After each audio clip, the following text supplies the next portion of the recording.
So ayan, dito tayo ngayon, home service tayo. After Christmas, home service ulit tayo. Wala tayong palalagpasin kasi grind lang ng grind. Ito, Honda City yung gagawin natin. Ayan.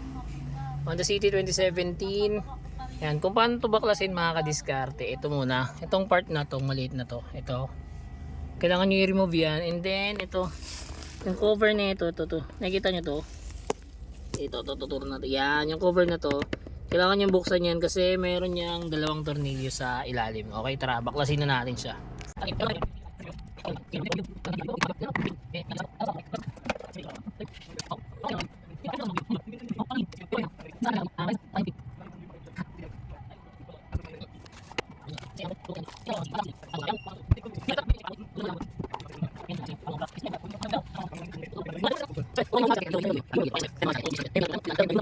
Yan.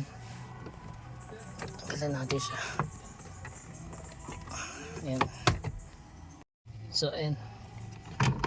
Natanggal na natin siya. Tanggalin na natin yung mga harness na yan. So, ayan mga kadiskarte. Tapos na tayo mag-install. Ayan. 10 inches nga pala yung ganitong Android head unit para sa ganitong Honda City 2017 model. Ayan. Parang 2015, 2017 hanggang 2018 yata. Ayan. Ayan. Tapos, ayan. Full screen na yan, touch screen. And then, kasama pa rin sa package natin yung reverse camera. Ayan.